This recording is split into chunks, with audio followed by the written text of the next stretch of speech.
Listen, K-fam. The snack on his desk wasn't the one she made.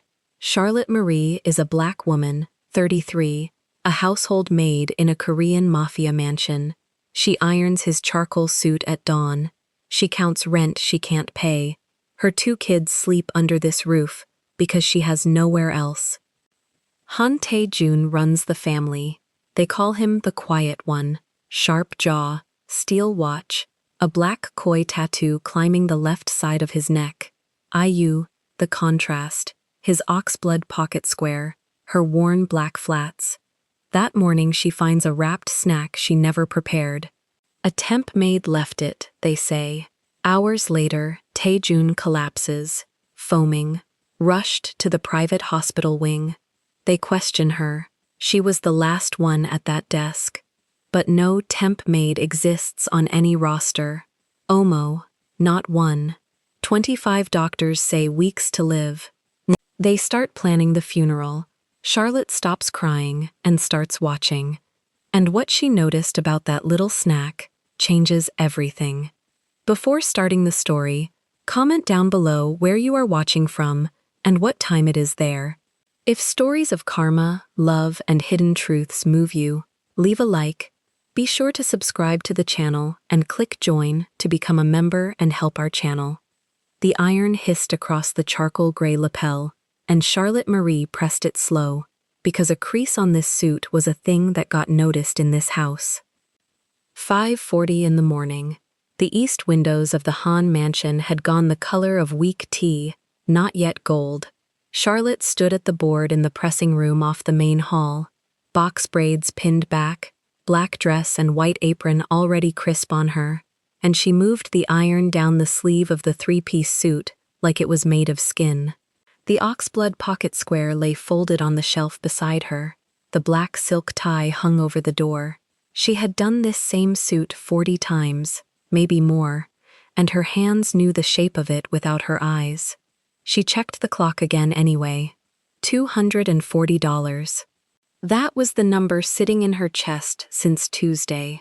Rent was $240 short, and Maya's school had sent the second notice for the field trip fee, $18, folded inside a cheerful yellow envelope, like the yellow made it hurt less. Charlotte had the 18. She did not have the 240. And payday was Friday, and today was Monday, and the math did not bend no matter how many times she ran it, while the iron sighed steam into the cold room. She set the suit on the wooden hanger, smoothed the shoulders, ran 2 fingers down the front to feel for heat still trapped in the wool. Behind her, heels came down the marble like a countdown. Charlotte did not turn. You did not turn to face Han Soo-jin before Han Soo-jin had decided you existed. She kept her eyes on the seam and let the footsteps arrive. You are still using the old starch, Soo-jin said. Good morning, ma'am. Soo-jin came around the board into the light. Ivory and dove gray, tailored close, a long jade pendant resting flat against her chest, silver black hair lacquered into a low knot that never moved. Her narrow eyes went over the suit, the shelf, the pocket square, the board, the girl, in that order, the girl last and the girl briefest. My son does not wear old starch, she said. It's the same brand you approved in spring, ma'am. A pause. The jade rings clicked once against each other as Soo-jin folded her hands. Do not correct me in my own house. No, ma'am. Charlotte kept her breath even. That was the trick with this woman. The breath. Let it climb, and she found your throat. Keep it low and flat, and she got bored of you faster. Soo-jin lifted the pocket square off the shelf, held it to the window light, and set it back down a half-inch from where it had been, like she'd corrected it. I have been looking at the household hours, she said. You are scheduled 6 days. Yes, ma'am, same as last year. It is too many. The iron ticked as it cooled. Charlotte felt the number in her chest lurch.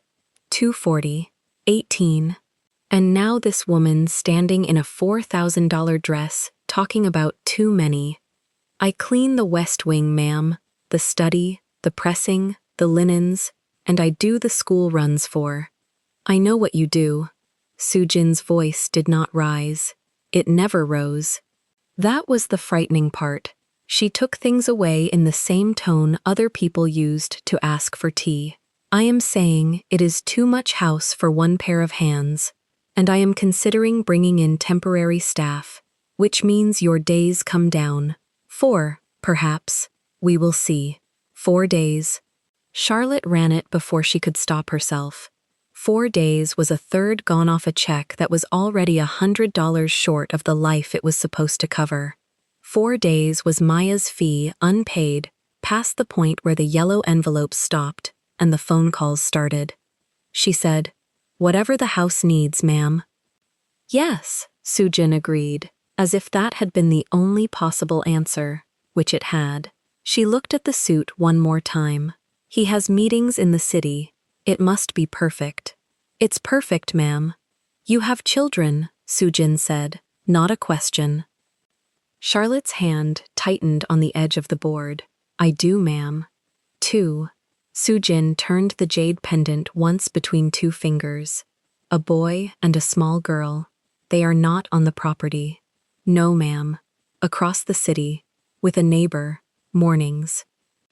The sound was neither approval nor its opposite.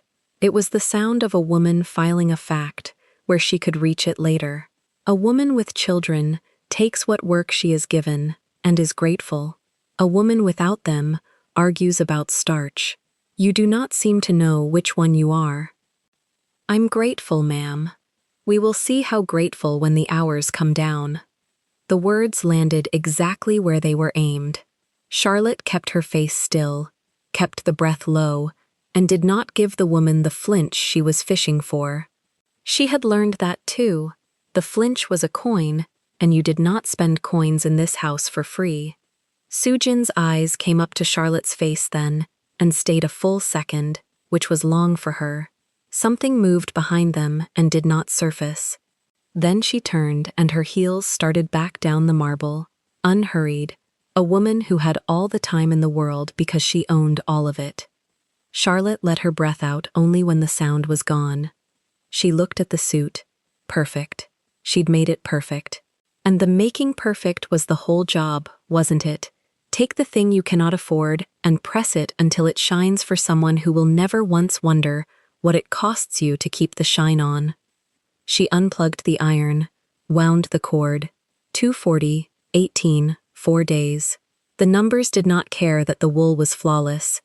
For a second she let herself stand there with her palm flat on the pressed lapel, and she thought about the coat she'd worn in on the bus that morning, the seam gone at the left shoulder, the button she'd swapped for a mismatched one, because the right button cost more than the ride.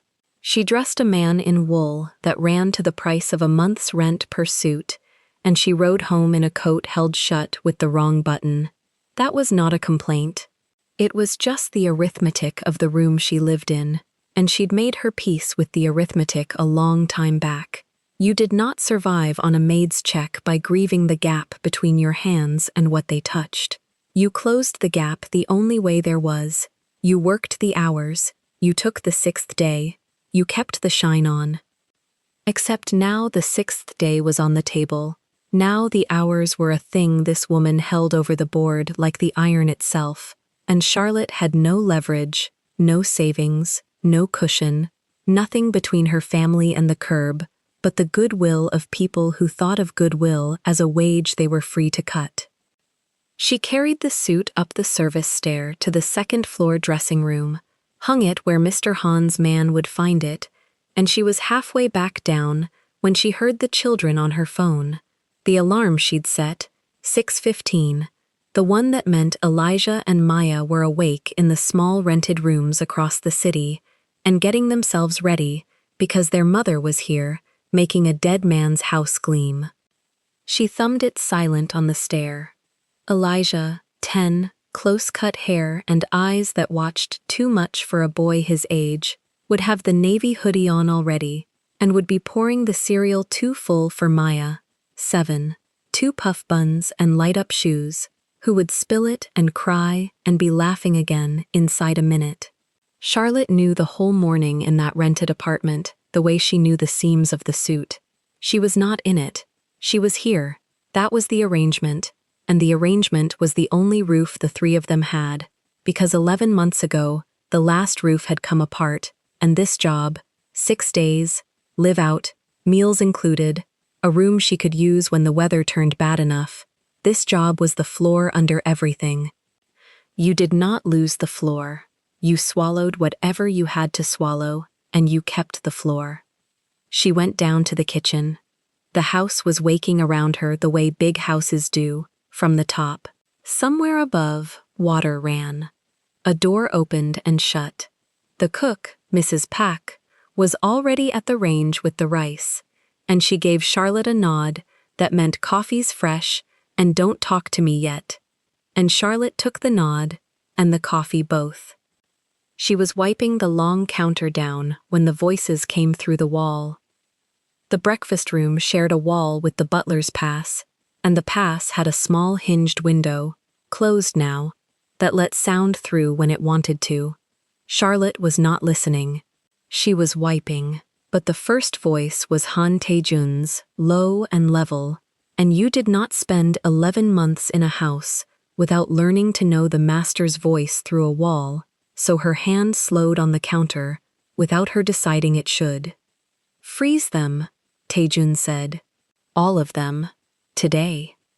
A second voice, the lawyer, the big American, Whitmore, who came Mondays with his oxblood briefcase and his slow, careful way of saying things. Every account, or the household ones. Every account tied to the family name.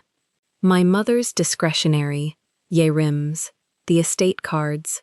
Freeze the whole ring of it, this morning, before the banks close their books for the day. Charlotte's cloth stopped moving. Whitmore's voice, careful. That will be noticed by lunch. Good, Tae-jun said. I want it noticed. A chair shifted. Charlotte should have walked. She knew she should have walked. This was the kind of thing that got a woman with braids and a maid's apron blamed for standing too close to a wall. But 240 and 18 and 4 days had her nailed to the floor, because a house where the master was freezing the family's money was a house where the ground was moving, and when the ground moves, the first ones to fall through are the ones holding the mops. And the audit? Whitmore asked. Full, independent, not the family's firm. Bring in outside people, ones my mother has never bought dinner for. I want every ledger in this estate opened. The catering contracts, the household procurement, the offshore holdings, the shell filings, all of it. 6 years back. 6 years is a wide net, Tae-jun. I know exactly how wide it is. A pause. And when Tae-jun spoke again, his voice had dropped to the place a voice goes when a man is talking about family and choosing not to say the word. Somebody in this house has been moving money in a shape I don't like. I've watched it for a year. I'm done watching. You understand what an audit like this does, Whitmore said. Once it starts, it doesn't stop where you point it. If it finds something in the family, it finds it in the open. You can't put that back in the box. I'm counting on it. And if it finds nothing, then I've spent a great deal of money to sleep well, Tae-jun said. But it will not find nothing. I know the smell of my own accounts, Daniel. Something in them has gone rotten, and it has been rotting for years. And every person who could have stopped it is a person who eats at my table. The word rotten sat in the air on Charlotte's side of the wall. She pressed her back an inch closer to the counter without meaning to. A man did not talk that way about strangers. A man talked that way about blood, and the only blood in this house besides Tae-jun himself was the woman in ivory who'd stood over the pressing board 15 minutes ago, rearranging a pocket square she had no business touching, and the younger one, the sister, who came and went in silk and sunglasses and never once looked a servant in the eye. Charlotte's own breath had gone shallow. Keep it low, she told herself, keep it low. But her heart was not obeying the rule she used on Soo-jin, because Soo-jin was not the thing in the room now. The thing in the room now was bigger. A man was pulling the pin on his own family before breakfast, calm as ordering rice, and Charlotte was on the wrong side of a thin wall holding a wet cloth. "When do you want the announcement made?" Whitmore said. "It's made. I told my mother last night. She'll hear the accounts are frozen within the hour, and she'll come to me smiling." A dry sound that was almost a laugh and was not one. Let her smile. The briefcase clasps snapped shut, 2 of them, one and then the other. Charlotte moved. She was 3 steps down the counter, cloth working, eyes on the marble, by the time the breakfast room door opened, and Whitmore's slow tread crossed toward the front hall. She did not look up. You did not look up, but she'd heard it, all of it. Every account frozen, a full outside audit, 6 years deep, catering and procurement and shell filings, brought in this morning on purpose, so the whole house would feel the floor shift by noon, and a master who wanted it felt. She finished the counter she'd already finished, rinsed the cloth she did not need to rinse. Her hands wanted something to do because her head was doing too much. Mrs. Puck, at the range, said without turning around, "You heard nothing." "I heard nothing," Charlotte said. "Good girl." The rice steamed.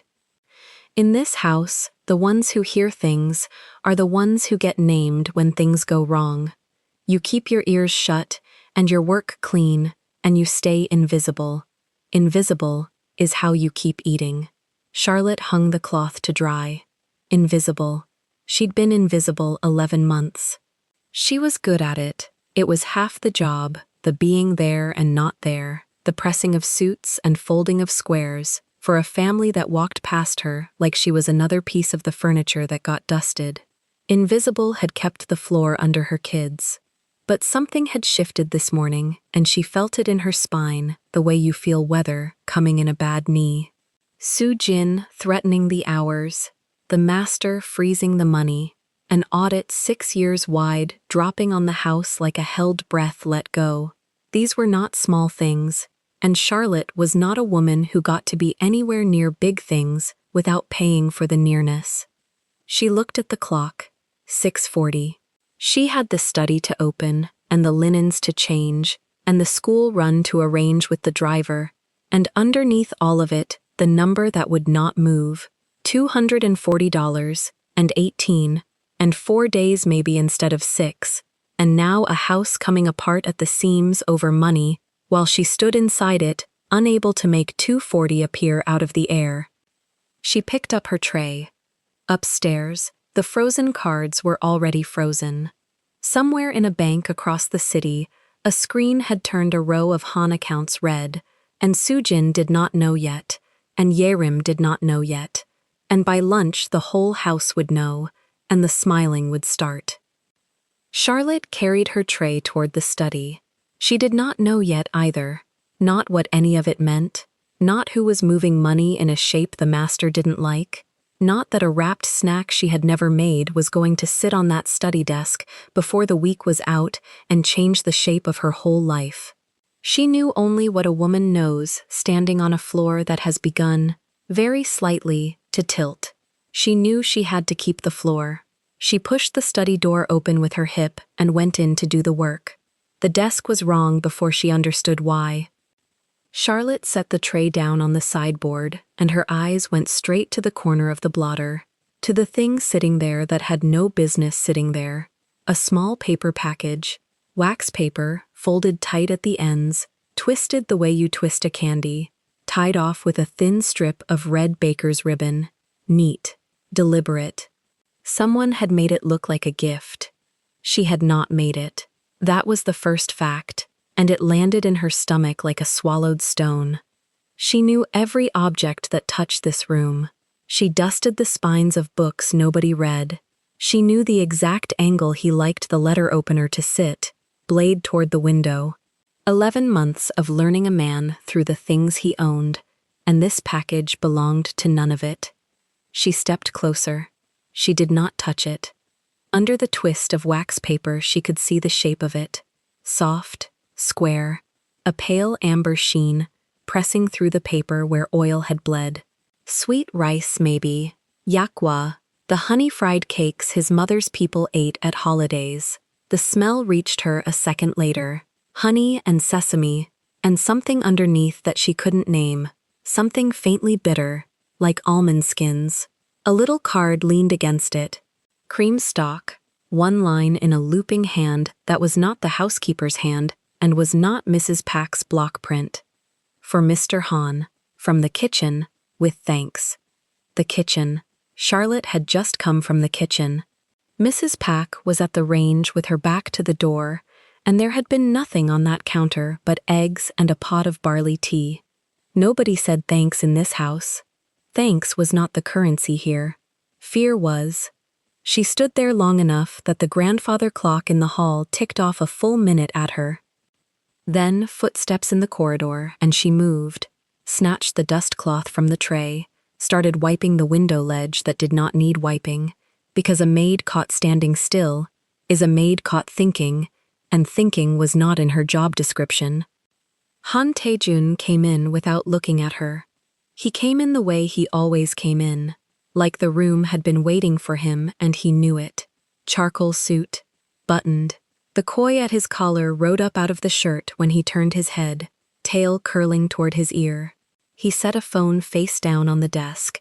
He was still finishing a sentence to someone who wasn't there, jaw tight. A man carrying a conversation from another room into this one. Move it before the banks close, he said to no one, to himself, to the day. Then he saw the package. Charlotte watched him from the edge of her eye, cloth going in slow circles. She watched him pick it up, turn it once, read the little card. Something crossed his face. Not suspicion, not yet. Recognition. The kind a man wears when a taste comes at him from 20 years back. My mother's recipe, he said. Half a smile, the first she'd seen on him in weeks, and it did not fit his face right, like a coat borrowed from a lighter man. She hasn't made these since I was a boy. He was already pulling the ribbon. Say something. The words backed up behind her teeth. Say it, girl. Sir. Her voice came out level, trained, 11 months of level. I didn't bring that in. He glanced up. The ribbon hung loose in his fingers now, one end of the wax paper open, the amber cake half bared and glistening. No, he said. The temp did. Yerim hired a girl for the week. My mother's idea. He said my mother's idea, the way another man might say the tax bill. Flat. A cost already counted. A temp. Nobody had told Charlotte about a temp. Nobody hired a girl into this house without the whole staff knowing before her feet crossed the threshold, because a new face meant a new set of eyes, and this was not a house that liked eyes. I didn't see her, Charlotte said. You wouldn't have. He wasn't listening anymore. He was looking at the cake the way you look at a face in an old photograph. She came before dawn, left the kitchen a mess, Pak said. Charlotte's mouth was dry. Something in her, some old animal part that had kept her alive through a collapsed roof and a dead marriage and 11 months of swallowing, was standing up in the dark and putting its ears back. I can bring you a fresh breakfast, sir. Mrs. Pak has the eggs on. I've had breakfast. He broke a corner off the cake. Sir? He looked at her then, really looked, for the first time all morning, and there was a flicker of something almost like amusement, the amusement of a powerful man watching a small one work up her nerve. You're worried about a pastry.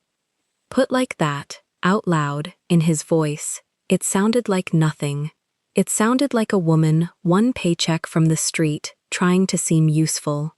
She heard herself through his ears, and she hated the sound. No, sir, she said.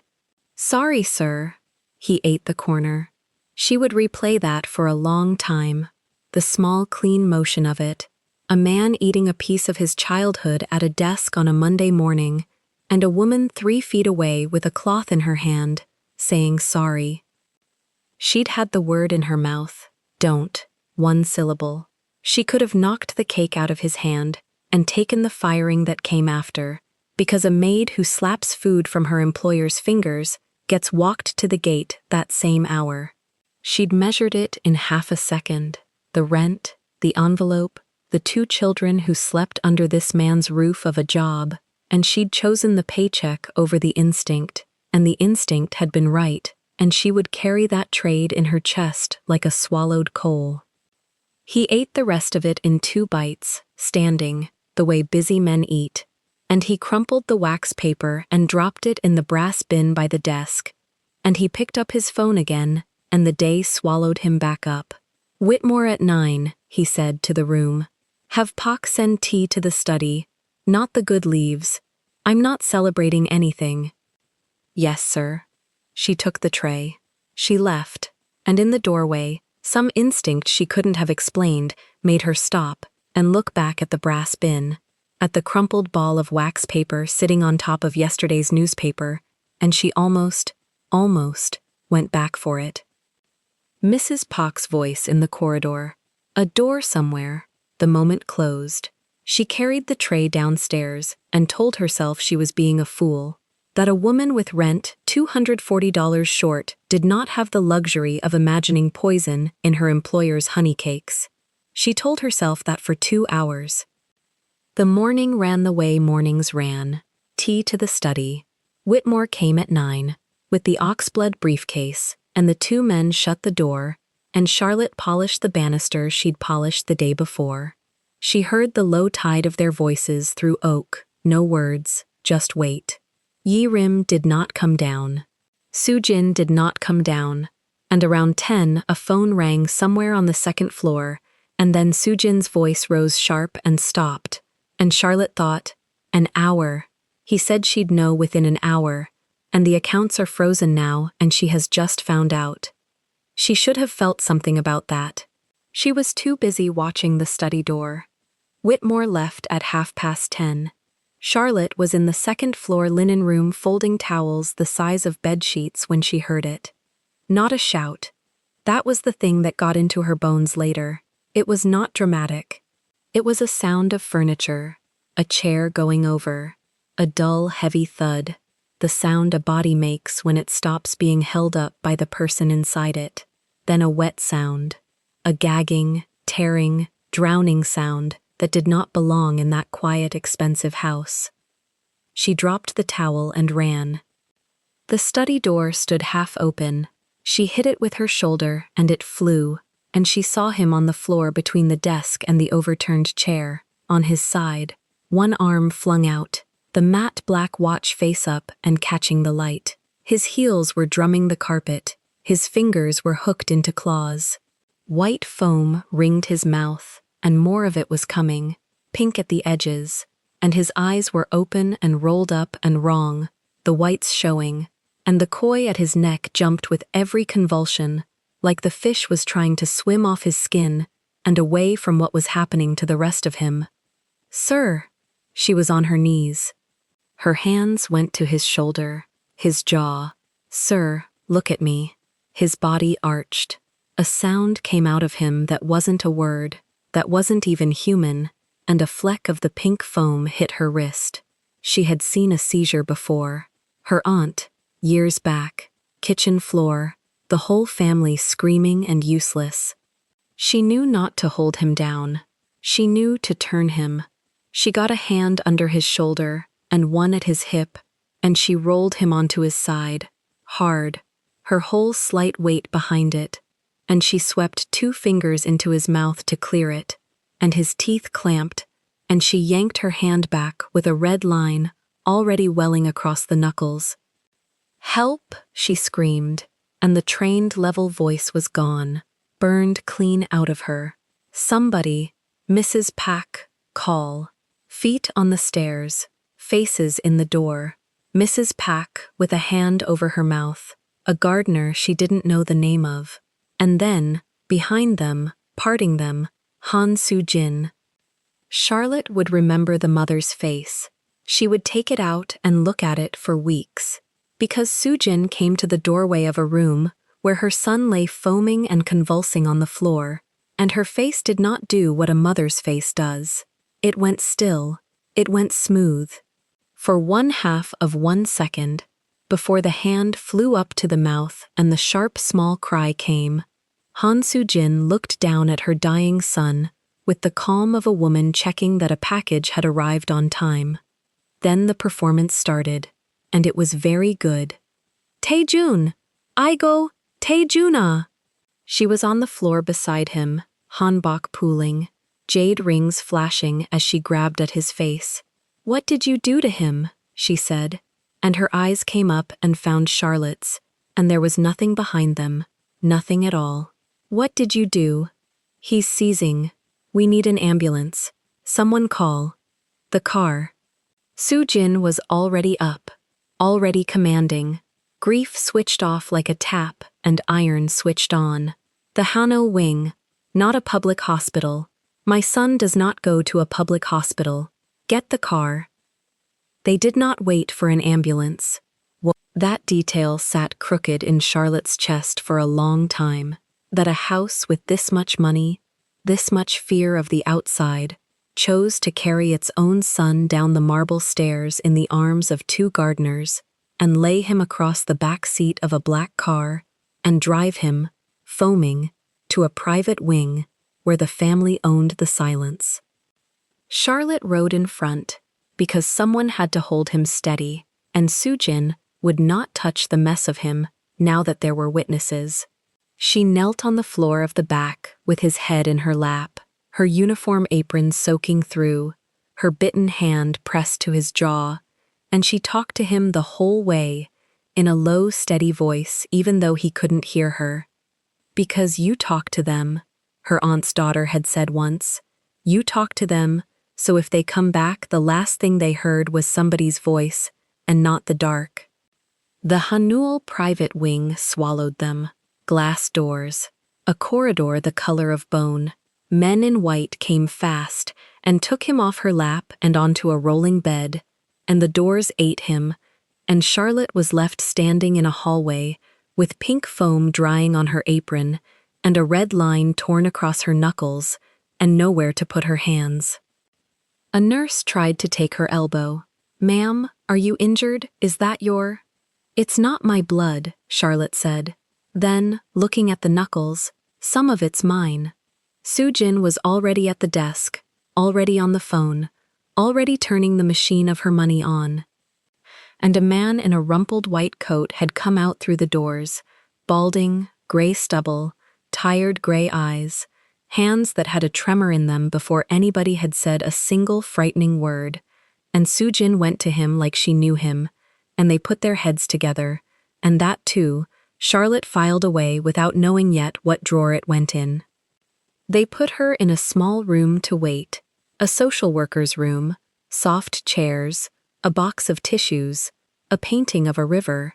They put her there because she was staff, and staff waits where they're put.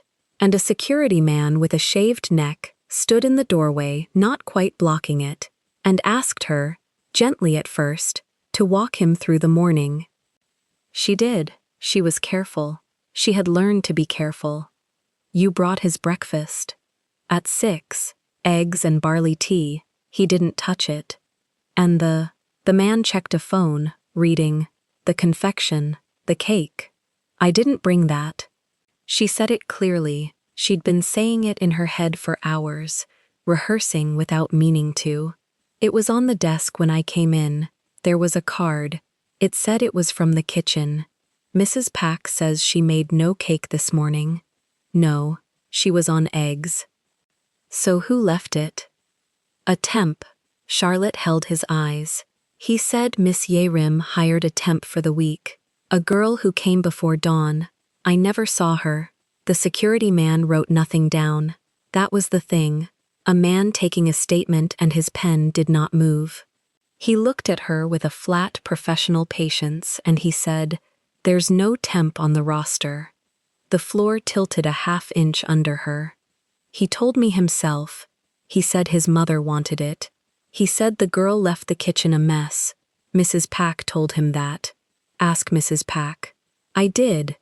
The man's voice stayed even, and even was worse than angry. Mrs. Pack says she doesn't know about any temp. No agency was called. No name came through the office. There's no girl, ma'am.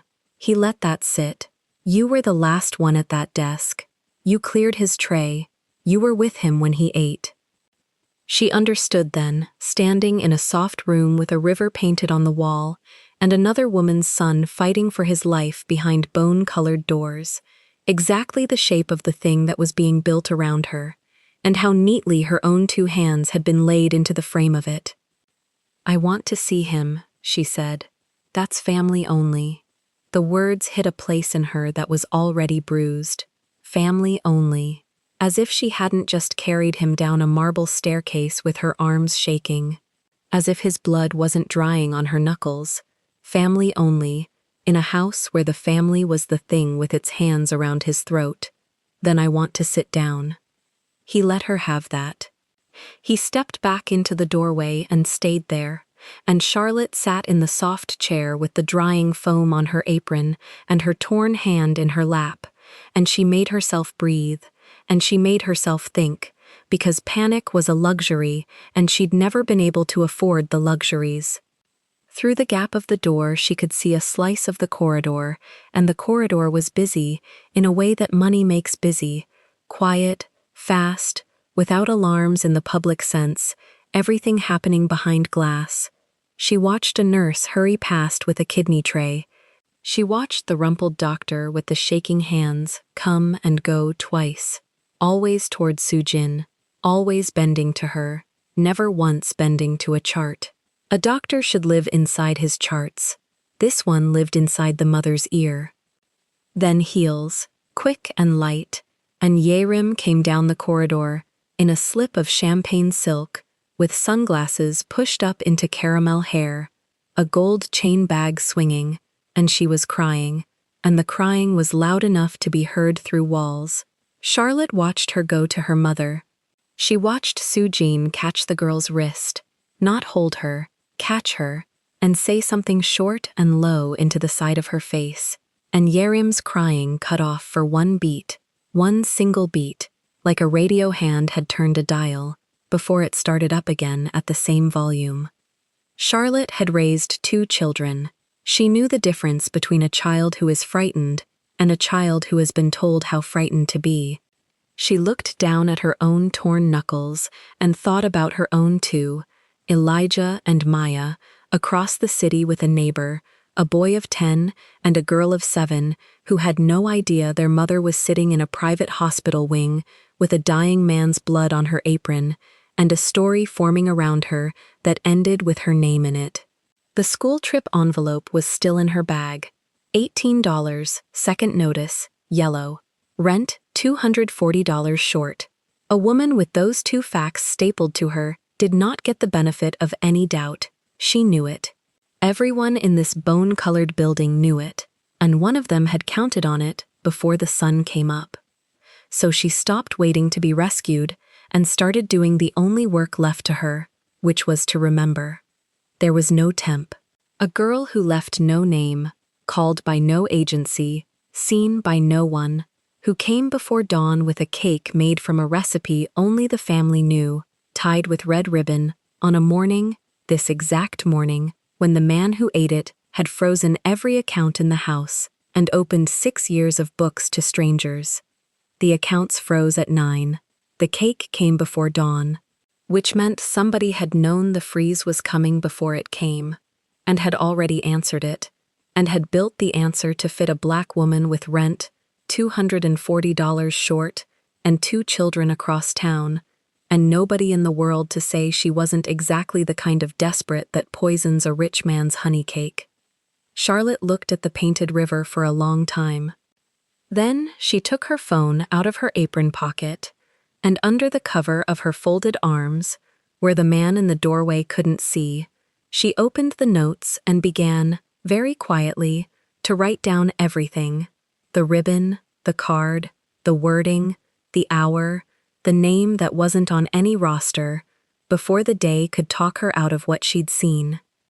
Down the hall, a machine started to scream, a flat electric note, and a voice called for a crash cart, and running feet went past her door. The feet stopped running, and that was worse than the screaming. Charlotte stood before she decided to. The flat electric note behind the glass doors cut mid-tone, then stuttered, then climbed back into a rhythm, jagged, uneven, but a rhythm.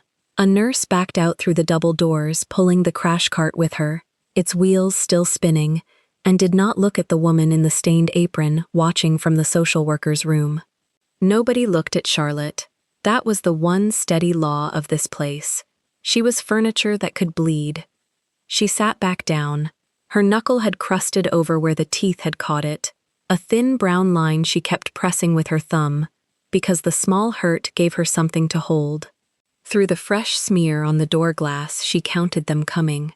2 doctors, then 4, then more than she could name, white coats filling the corridor outside the private wing, like gulls dropping on a beach. She had never seen a hospital move like this for one man. She had seen her own Tia die on a gurney in a hallway with 2 orderlies and a clipboard. This was a different country of medicine, and it had a border, and she was on the wrong side of it. By the time the sun went orange in the high windows, the coats had a leader. He came out of the double doors last, and the others made a lane for him the way water makes a lane for a stone. Balding, gray stubble that no razor had touched in 2 days, eyes the color of dishwater and just as tired. His hands moved when he talked, and they trembled, and he pressed them flat against the front of his coat to make them stop. Charlotte knew those hands. She had watched them all afternoon, always finding the same ear, always Sujin's, never a chart. Now they held a tablet, and he tapped it, and the wall behind the nurse's station lit with something Charlotte was not meant to read from where she sat. She read it anyway. She had spent 11 months learning to see the whole room while keeping her chin down. Numbers. A liver panel. A kidney panel. Arrows pointing the wrong way, all of them. A whole column of arrows, falling like the building had fallen 11 months ago, slow at the top and then all at once. Acute hepatorenal failure. The balding doctor said it to Sujin, but he said it loud enough for the room, and a room that quiet carries. Progressing faster than anything I've documented in 30 years. Sujin's hand went to her mouth. Charlotte watched the hand and not the face, because the hand was where people forgot to lie. The fingers pressed the lips, the jade ring catching the corridor light, and the fingers were perfectly, beautifully still. A woman whose son was dying should have shaking hands. This woman had borrowed the doctor's tremor and given him her calm, and the 2 of them stood there in the wrong bodies.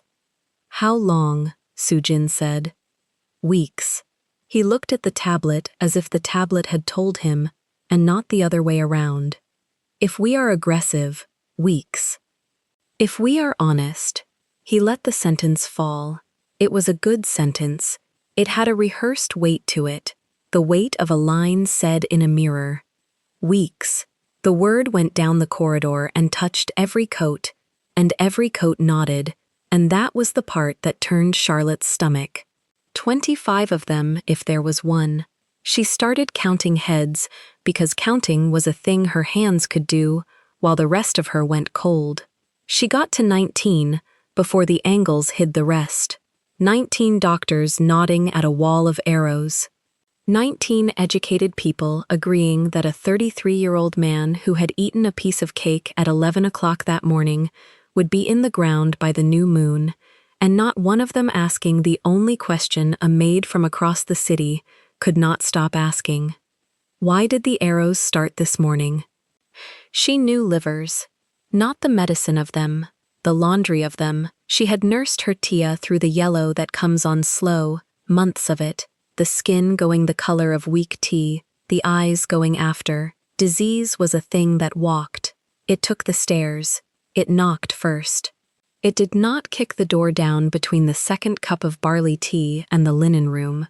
What kicks a door down is a thing you swallow. We'll want to prepare the family, the doctor was saying. His hand found Sujin's forearm, patted it. a gesture from a play about grief. Quietly, there are arrangements that are easier made now than. Again the fall. He was fond of the fall. Of course, Sujin said. He would want dignity. And her still hand came off her mouth and smoothed the front of her dove-gray dress. Once, top to bottom, the gesture of a woman settling a tablecloth before guests arrive. Charlotte had seen a lot of grief in that room over 11 months. Grief did not smooth its own dress. They began to make the weeks real, and they made them real with an efficiency that no dying should have. A younger doctor peeled off toward a phone. Charlotte heard fragments through the door she was not supposed to hear through. The Henul Chapel. Family only. No press, none. The discretionary account, once it clears. Once it clears. She wrote that one into her memory in block letters. The accounts had been frozen at 9 that morning by the man now lying behind the glass, and here already was a voice worrying about when they would thaw, on the same evening, in the same breath as the coffin. They were burying him before he was cold, and they were budgeting the funeral before he was dead. Yerim came out of a side room while they talked, and Charlotte watched her too, because Charlotte watched everyone now. The champagne silk was creased at the hip from sitting.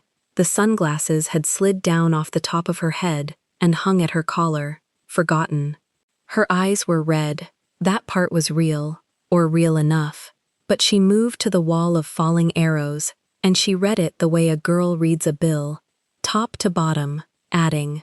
Her mouth worked once. She looked at her mother.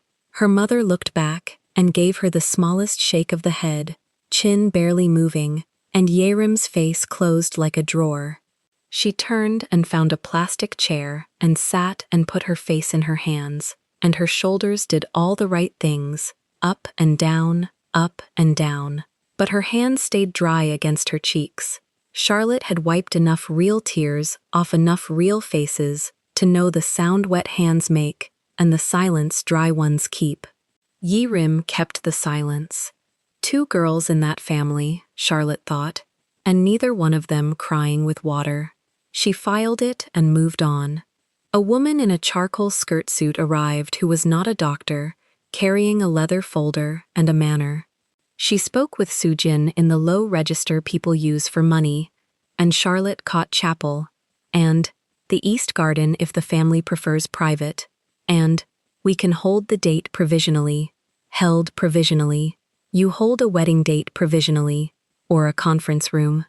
You do not, in an honest world, hold a funeral date provisionally for a man whose heart was on the monitor, climbing back up the scale, even as they priced his flowers. But the woman with the folder wrote something and nodded, and Sujin nodded, and the date for a living man's burial went into a book. Charlotte carried a stack of used cups to a bin she did not need to empty, because the bin was on the near side of that conversation, and her ears were the only tools she had. And the notices, the folder woman was saying. When you're ready, we draft, you approve. Discreet placements. A man of Mr. Han's standing. Not yet, Sujin said. It looks unseemly to write the notice before. She touched a handkerchief to a dry eye. Before God has taken him. We wait for the doctors. We wait for the doctors.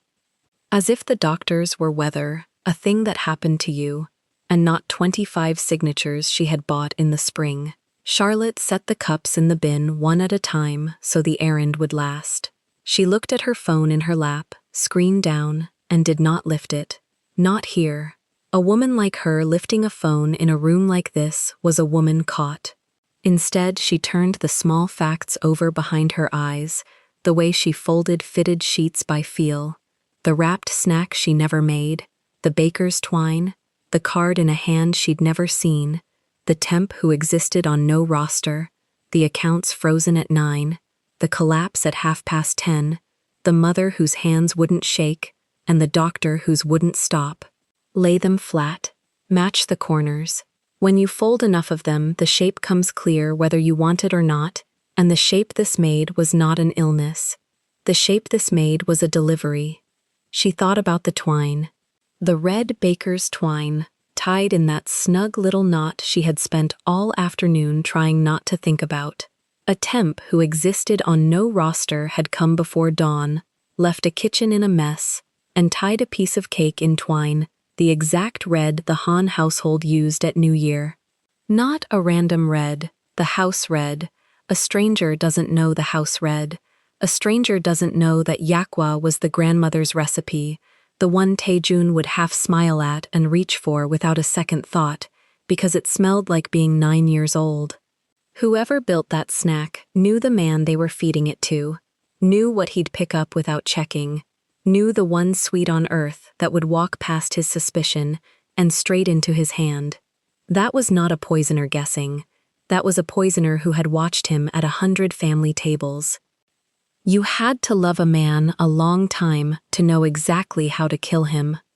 Charlotte pressed her thumb to her knuckle and kept folding the facts flat. A hand landed on the doorframe and she nearly came out of the chair. The security man. Shaved neck, flat eyes, the one who had asked his questions in the afternoon and written down none of the answers. "You can go home," he said. Not unkindly. Kindness would have cost him nothing, and he spent nothing. Family's staying. You're not family. Is he? She stopped. She had almost asked if Taejun was going to live, and she understood, 1/2 second late, that the answer had already been printed on the wall in falling arrows, and that asking would mark her as one more person who believed the wall. She did not want to be marked as a believer. Believers got sent home and forgotten. She needed to be forgettable in a different way, the way a piece of furniture is forgettable, present in every room, ignored, taking everything in. "He's comfortable," the man said, which was the word they used when there was nothing left to say that was true. "Then I'll say goodnight to Mrs. Han," Charlotte said, "and go." She should not have. Home was a bus and 2 crying children she had not held since dawn, and a rent she was $240 short of. Home was where a smart woman went. But she stood, and she smoothed her own apron. She caught herself doing it, the same gesture, and hated that the house had put it in her hands too, and she walked toward the knot of coats, slow enough to hear, close enough to see, invisible enough to be allowed. Soo-jin was speaking with the balding doctor apart from the others, near the window where the orange had gone to gray. Charlotte slowed at a cart of folded blankets and made herself useful to it, squaring a corner that did not need squaring. "The certificate," the doctor was saying, low. "When the time comes, the wording. You'll write what's true," Soo-jin said. "I'll write what's needed." A pause. His hands. He pressed them flat again. "Soo-jin, 25 signatures on a panel is 25 people who read the numbers I gave them. That holds. That holds anywhere. But the boy is strong, and strong hearts. The fall, once more. Strong hearts take longer than the paper says. If anyone were to run a second, no one will run anything." Her voice did not rise. It cooled. "The wing is ours. The panel is yours. The family grieves, and the family is not questioned. You understood the terms in the spring. A beat. You are not a poor man tonight because you ask questions." Charlotte's hand stopped on the blanket. The spring. Terms understood in the spring. A panel that was his, and a wing that was hers. 25 people who read the numbers he gave them, not found them. She had come to the corridor believing she was watching a family break, and she was watching a contract close, and the 2 things wore the same black clothes. She did not let her face move. 11 months of not letting her face move, and she spent all of it in that 1 second. She squared the blanket. She set it on the stack. She turned, unhurried, a maid with nothing in her hands and nothing in her head, and she walked the length of that corridor, past 19 white coats and a wall of falling arrows, and a man behind glass who was, she now understood in her spine, before she understood it in her mind, not dying of anything at all. At the double doors, she let herself look through the glass once. Taejun lay pale under a sheet, tubes at his arm, his hair loose off his face for the first time she had ever seen it, the koi at his throat dark above the collar of the gown. His chest rose. It fell. It rose. Strong hearts take longer than the paper says. She held the picture, the rising and the falling, and she carried it out with her like a stolen thing. Soojin's voice caught her at the threshold, pitched now for an audience, warm as a lamp. "Charlotte, you were good to him today." The eyes were wet. When had they gotten wet? Turning him on his side. "You may have given us these last hours." A press of the still hand to the heart. "The family won't forget it. I only did what anyone—" "Go home to your children." A smile. Small, kind, terrible. "Rest.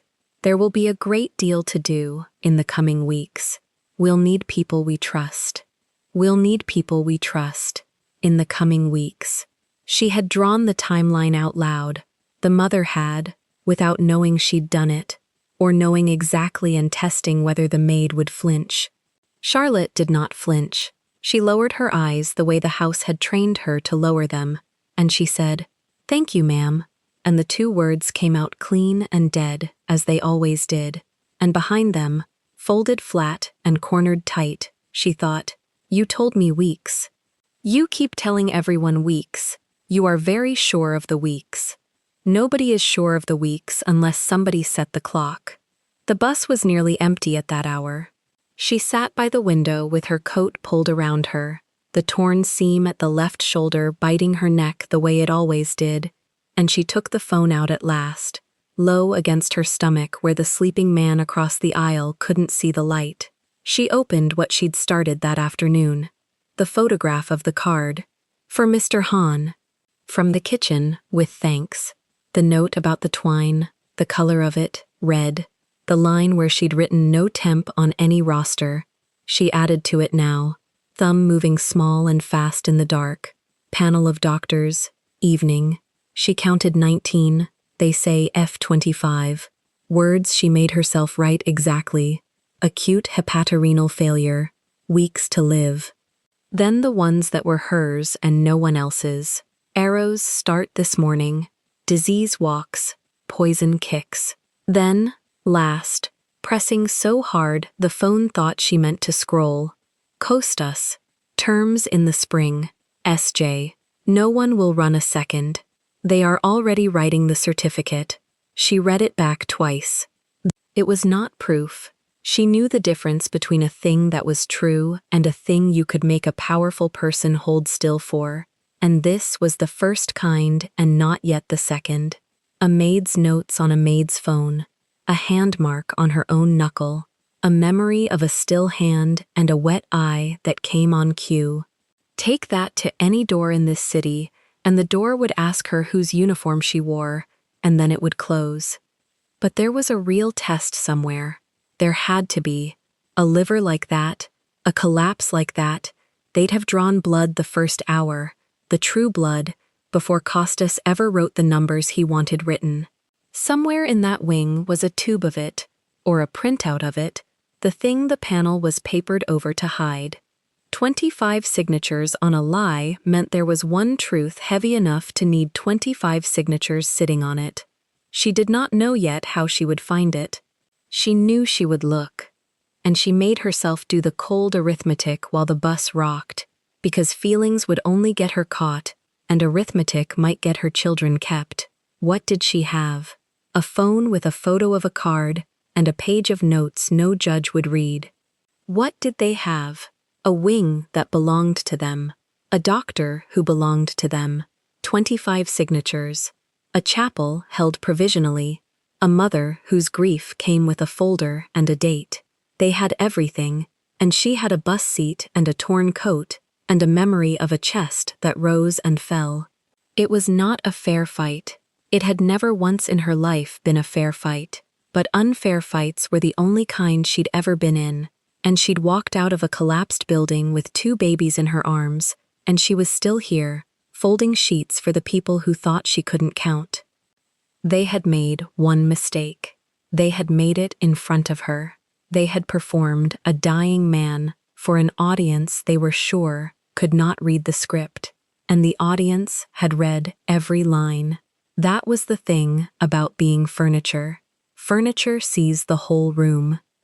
The bus turned onto her street, and she saw the light on in the second-floor window, the neighbor's shape crossing it, and somewhere behind that glass, Maya would be fighting sleep, and Elijah would be pretending he hadn't waited up. Two children who had one roof, and the roof belonged to the woman with the still hands, and the woman with the still hands had said, "We'll need people we trust," in a voice that meant, "We'll need people we can drop." Charlotte put the phone away. She pressed her thumb to the mark on her knuckle one more time, the small hurt, the thing to hold. Grief was what everyone in that wing was performing tonight, the family and the doctors and the coats, a whole theater of grief, with a budget and a chapel booked. She was not going to grieve. Grief was for people who believed the wall. She was going to watch. She climbed the stairs to her children with the picture of a chest that rose and fell folded flat inside her, and for the first time since dawn, her own hands were perfectly steady, and she noticed that they were, and she understood what it meant, and it did not comfort her at all. The inhaler was the whole reason. Maya's chest had done the thing at 9 that night, the whistle at the top of the breath, the shoulders climbing toward the ears, and Charlotte had gone for the blue plastic in the bottom of the diaper bag and found the counter reading 0. 0, Chiquita, empty. The backup lived where the backup always lived, in the side pocket of the emergency room at the Hahn mansion, the room they gave her for the nights she stayed late, a room with a cot and a lamp and a drawer she treated like a locker. She'd stocked it herself. 2 inhalers, a bottle of children's fever syrup, a spare charger. A mother who cleaned rich people's houses learned to keep medicine in 2 cities. So she went back. She didn't ask permission. Nobody asks the furniture if it can come in through the side door after hours. The neighbor took the kids into her own bed, Maya breathing shallow and slow now but breathing, and Charlotte caught the last bus that ran up the hill and walked the 1/4 mile from the stop with her key already warm in her fist. The mansion at 10 at night was a different animal. The front was dark. The service wing kept one light, a low amber over the pantry that never went off, and she came in under it the way she'd come in 1,000 mornings, quiet, small, counting her own footsteps. She wasn't supposed to be here. That fact sat in her stomach like a stone she'd swallowed on purpose. The house was supposed to be a funeral home now. A man was upstairs in a private wing across town, with tubes in his arm and a date held provisionally in a leather book, and this house was supposed to be holding its breath, drapes half-drawn, staff whispering.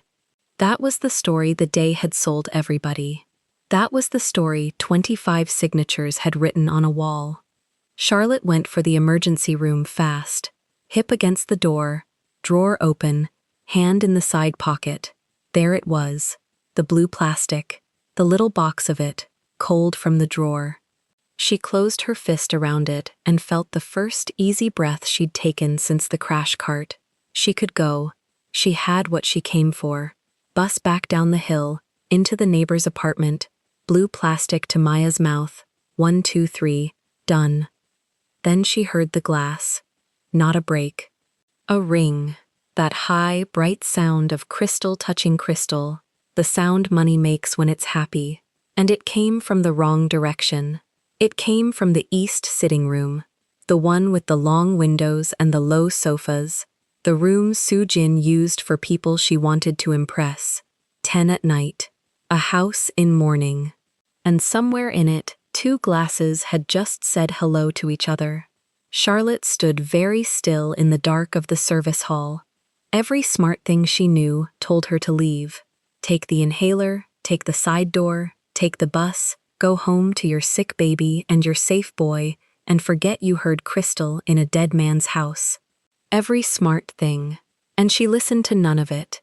because 11 months of this house had taught her exactly one lesson, and it wasn't caution. It was this: the truth in the Han house never happened at the front. It happened in the back rooms, in the low voices, in the half-second before the face rearranged itself. And she had come this far as furniture. Furniture doesn't leave a room just because the room got interesting. She slipped off the black flats and left them by the drawer. Socks on marble make no sound if you roll the foot heel to toe, and she'd learned that too, carrying trays past sleeping guests. She went toward the ring of the glass.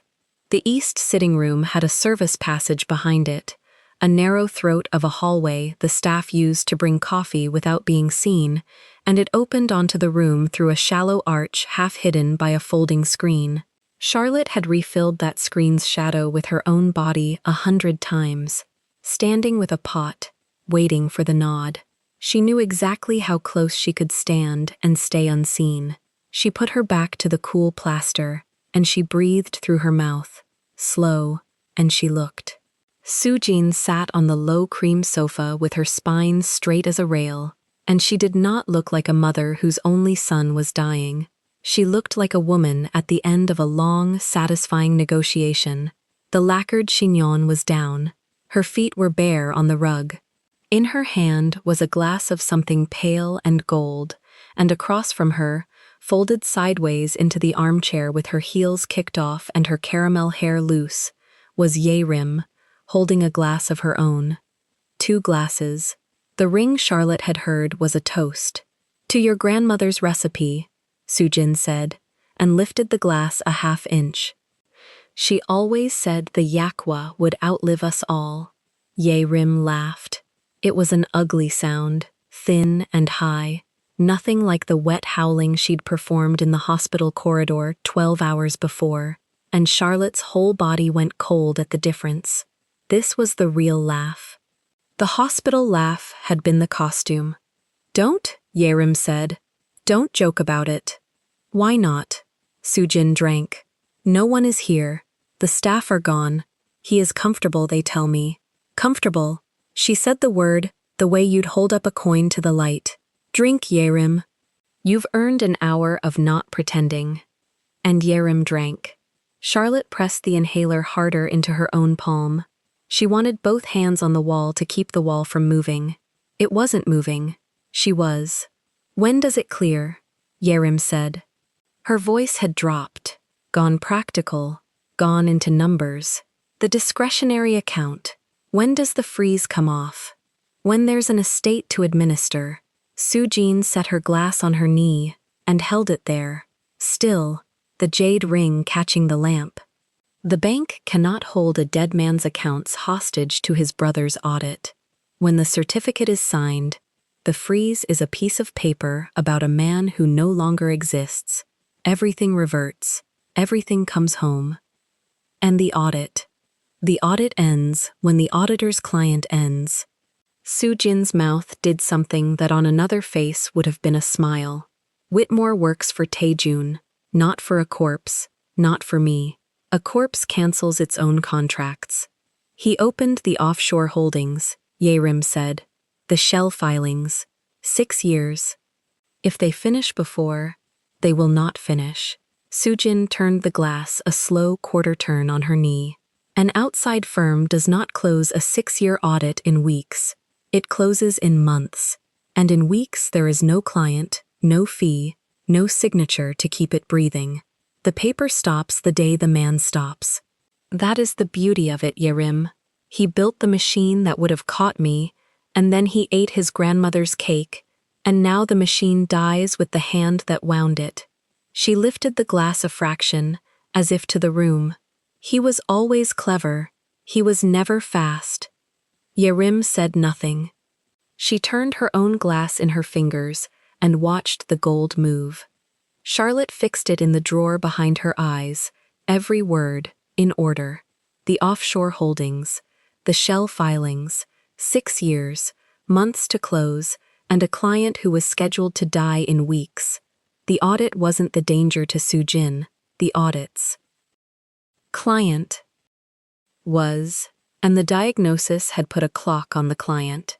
She had been trying to understand why now, why Monday, why the recipe landed on the desk the same morning the cards went cold. Here was why, out loud. He'd reached for the books, and the reach itself started the countdown. Charlotte's mind, the laundry mind, the folding and counting mind, laid it down flat and smoothed the creases, the freeze, the audit. 6 years of ledgers, catering, procurement, offshore, shells.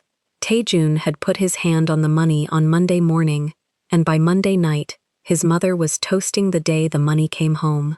It wasn't a coincidence that landed in the same week. It was cause and answer. He reached for the ledgers and something reached for his throat, and the something had a grandmother's recipe. She had known it on the bus. She had written it in her phone in the dark. But knowing a thing on a bus and hearing it poured over ice were two different weights, and the second one nearly took her knees. "I still see his face," Yerim said, quieter now. She was looking into the glass. On the floor, the way he— "Stop!" "I'm just saying." "You are just saying nothing." Sujin didn't raise her voice. She never raised her voice. That was the thing about her, Charlotte thought. The horror of Sujin was how level she stayed. A woman reading a grocery list. You said nothing in the spring, when it would have cost you something to say it. You will say nothing now. You held the door, Yerim. You brought the girl in through the kitchen before dawn. Your name is on this as surely as mine. So drink, and be grateful, and stop seeing faces. Yerim's hand tightened on the glass and did not lift it. Charlotte breathed. In through the mouth, out. Yerim in the spring. Yerim held the door. The girl in the kitchen before dawn. The temp who didn't exist on any roster. The girl who came before light and left the kitchen a mess and vanished. The girl who carried a wax paper twist onto a study desk. Yerim brought her in. And Sujin had a leash on Yerim that ran back to spring. Back to whatever would have cost you something to say meant. Charlotte filed it. She didn't understand the shape of it yet. She filed it anyway, in the drawer she kept behind her eyes, the one that never lost a receipt. Then Yerim said the thing. She set the glass down on the side table too hard, and the gold liquid climbed the rim and didn't spill, and she put her face in her hands, and through her fingers she said, "What if someone runs it? The original test. What if the real one is still— there is no real one." Sujin's voice came down like a blade laid flat on a table. No swing, just wait. Look at me. There is no real one. The panel's result is the result. 25 men signed a diagnosis, and 25 men are the truth. The first draw was an error, a contaminated sample. Kostas noted it and reordered. It does not exist. It exists. Yerim's hands came down. Her eyes were wet, and her voice was flat, and the two things together made Charlotte's skin crawl.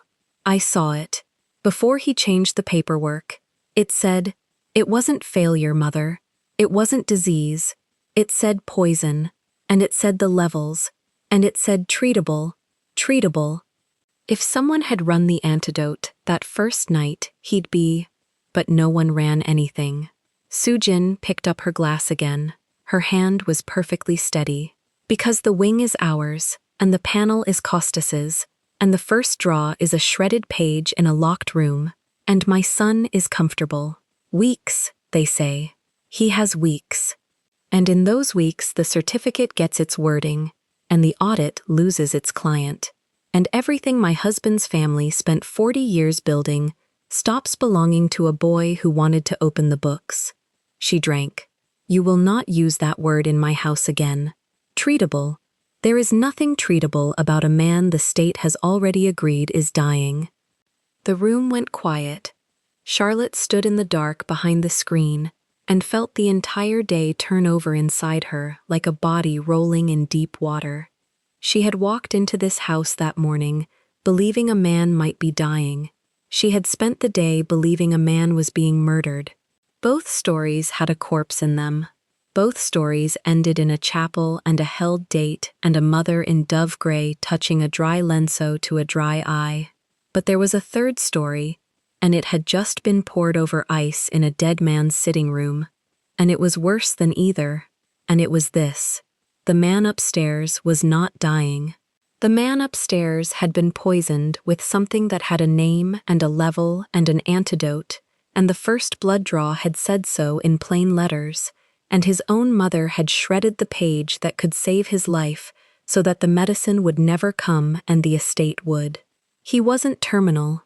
He was treatable, and the only thing standing between Han Tae-jun and a full recovery was a piece of paper his mother had destroyed and a lie 25 doctors were being paid to keep alive longer than the man. She thought of him behind the glass at the wing. The koi over the collar of the pale gown, the chest going up and down, slow, drugged, believing, if he believed anything through the sedation, that his own body had turned on him overnight. He thought a disease had him. That was the cruelty inside the cruelty. They weren't only killing him. They were letting him spend his last clear hours mourning a sickness that a single vial in a single arm could have chased out by morning. His mother had watched him convulse on the study floor, and half a second later, her face had gone smooth, and now Charlotte understood the smoothness. It was a delivery confirmed. It was a schedule kept. She had nursed her Tia through a real liver death, the yellow that crept, the weeks that were actually weeks, the corridor with 2 orderlies and no crash cart and no 25 doctors. Real dying was slow and it was poor, and nobody paid for it. What she had watched all day was the opposite of that in every direction, and she had felt the wrongness of it in her spine before she had a single word for it. Now she had every word. Charlotte's hand had gone to her own mouth. She took it away slowly. She would not make Sujin's gesture. She would not put a still hand over a mouth in this house. She let her arms hang, and she held the inhaler, and she breathed, and she made herself keep looking, because the looking was the only thing she had that they didn't know she had. "You're sure," Yerim said. It came out small. "You're sure it's gone." The page. "I am sure of everything I do." Sujin set her empty glass on the tray with the softest click. "That is the difference between us. You do things and then lie awake. I do things and then sleep." She rose, smoothing the front of the ivory dress that did not need smoothing. "The retest he keeps stable. The paper says weeks and the man is strong, so we hold. We do not celebrate on the phone. We do not celebrate in the car. We do not celebrate anywhere a servant can hear a spoon drop. We are grieving. Do you understand me? Tomorrow at the wing you will grieve, and you will do it wetter than today, because today you were thin." "I was thin." "The maid cried harder than you, and the maid isn't blood." Sujin turned toward the arch, toward the service passage, toward the screen, and Charlotte's heart slammed once, hard, against the wall of her chest. "Which reminds me, the maid, Charlotte." She was at the desk. She was the last one with him. When this is done, she becomes the story. A debt, 2 children, access to the kitchen and the study both. A woman who needed money and had the run of the house. The words came out smooth as folded silk. The police love a story that's already dressed. We keep her close until we need her, and then she's the reason it happened, and no one ever looks at a recipe again. "She has children," Yerim said. "Then she will do anything," said Sujin, "which makes her perfect." She took a step toward the passage. Charlotte moved, heel to toe, one silent roll of the foot, then another, back down the throat of the service hall, one hand trailing the wall, the inhaler crushed to her sternum, her socks whispering nothing against the marble. She did not run. Running has a rhythm a house can hear. She walked the way she'd walked 1,000 trays, invisible, unhurried, a shadow that belonged, and behind her she heard Sujin stop at the arch, heard the small sound of the woman looking into an empty passage and deciding it was empty, heard the click of the lamp going out. She reached the emergency room. She stepped into her flats without bending, working her heels down with 2 fingers hooked in the backs. She closed the locker drawer. She stood 1 second in the dark with the pantry's amber light 30 feet away and her own pulse loud in her ears. And she did the arithmetic one more time, the cold kind, the kind she'd done on the bus, because the numbers had all just changed. This morning, she'd had the word of a maid against a house. Now she had more. Now she had the shape of the whole thing, heard from the architect's own mouths. The freeze was the motive, the recipe was the weapon, the temp was the delivery, Yerim was the door, Costas was the pen, and the diagnosis wasn't a mistake or even a murder in progress.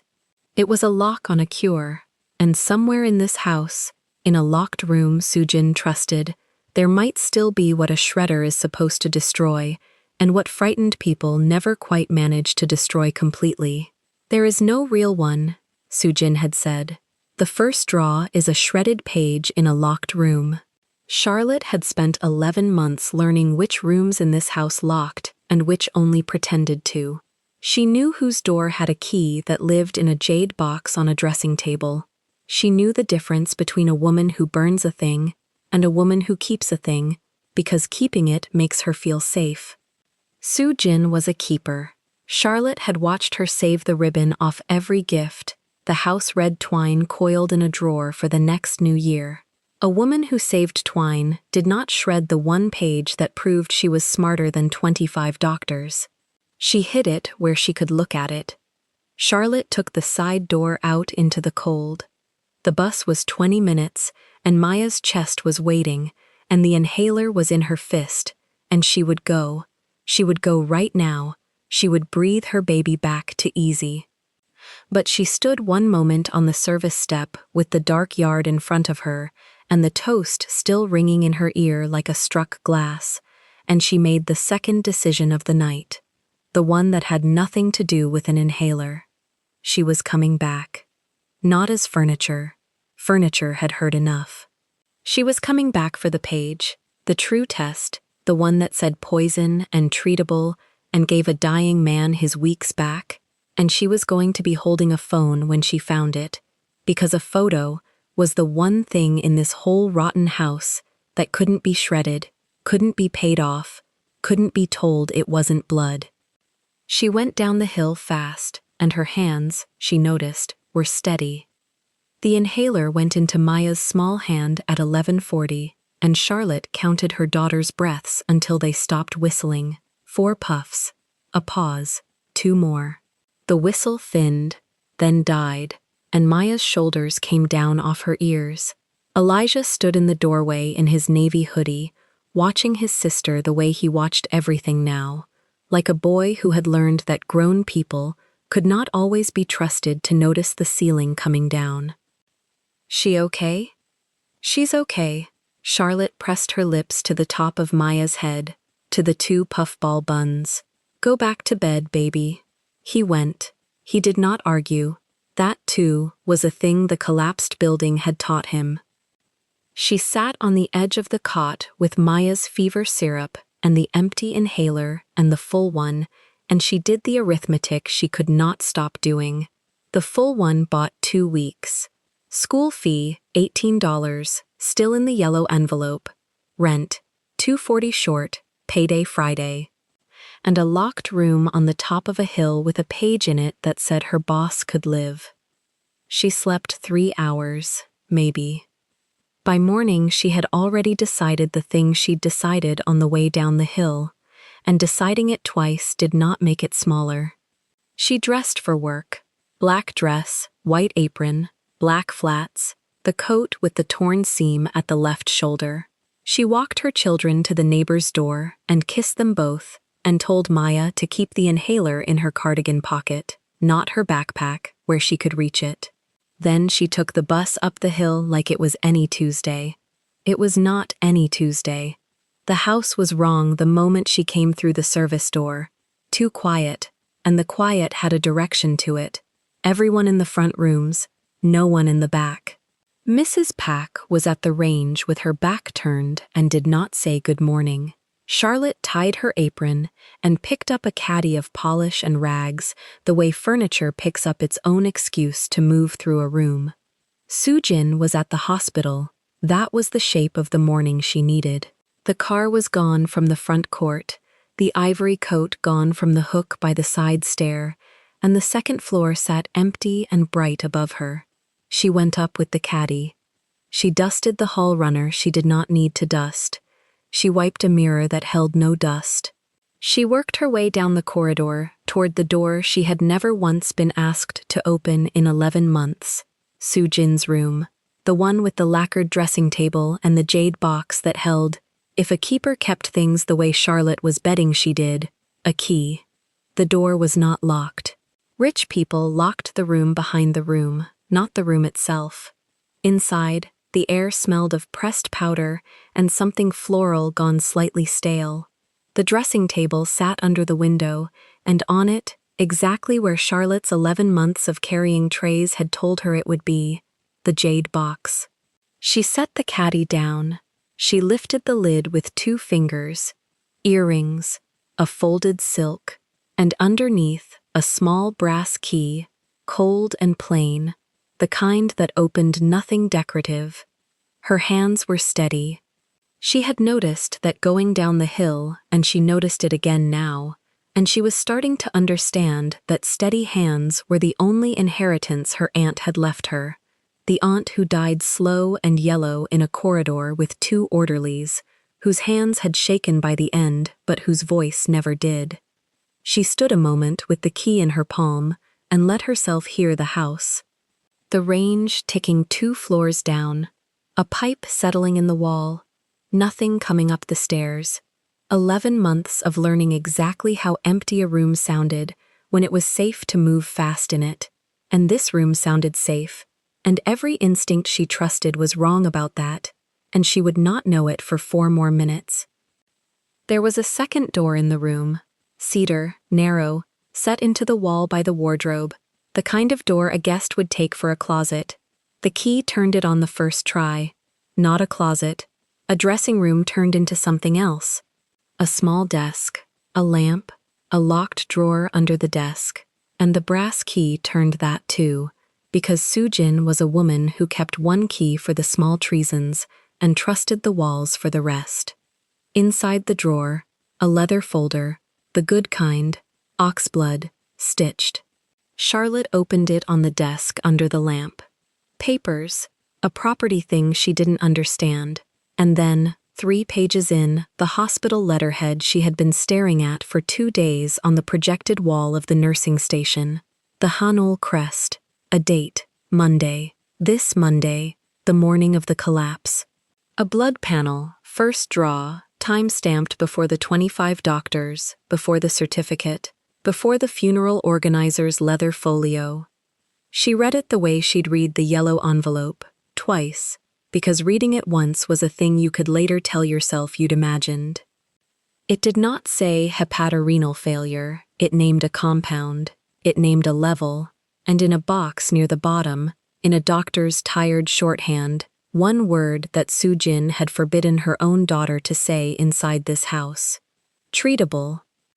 Charlotte did not gasp. Furniture does not gasp. She took the phone out of the apron pocket, the same phone that already held 2 days of a maid's useless notes, and she held it flat over the page and she photographed it. The letterhead, the date, the compound, the level, the word. She photographed each corner so the crest and the timestamp lived in the same frame. She turned the page and there was a second sheet, a note in the same tired hand. Contaminated sample, reorder. And she photographed that too, because the lie and the truth on the same desk was the whole story in 2 shots. She stood there over the lamp with the 2 truths photographed, and something in her chest she had no room for. The man behind the glass on the hill across town believed his own liver had turned on him.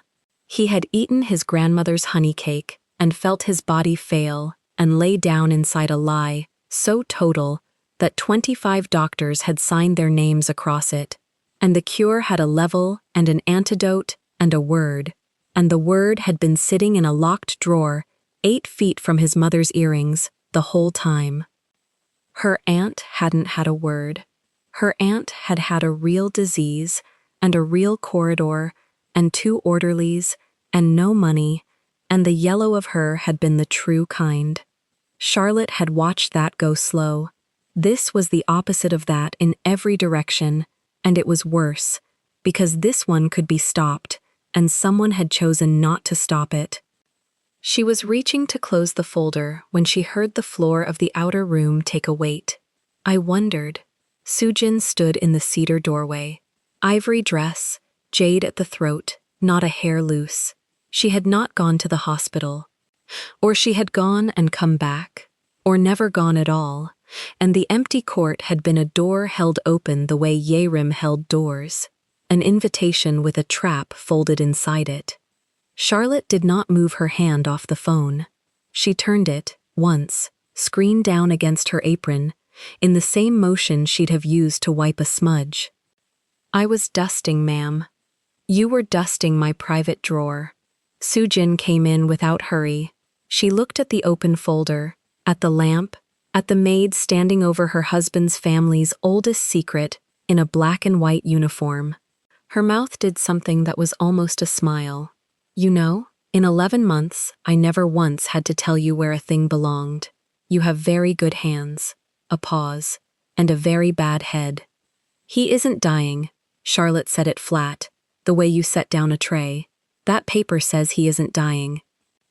Something crossed Sujin's face, and it was not fear. It was a kind of tiredness, almost relief.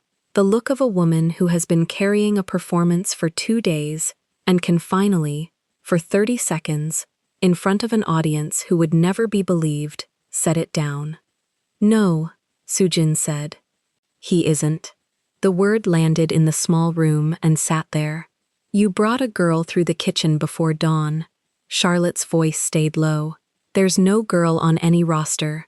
You put your grandmother's recipe in front of him because it's the only sweet he'd never suspect. You froze the accounts, and then you answered the freeze with a plate. I answered a boy who was going to open 6 years of this family to a stranger with a briefcase. Sujin's chin lifted a half-inch. You've been in a room with money for 11 months, girl. You still think it's about who did what to whom. It's about who's holding the roof when the storm's done. Nobody in this house was going to hold it but me. He's your son. Everyone in this house is my son when it's convenient.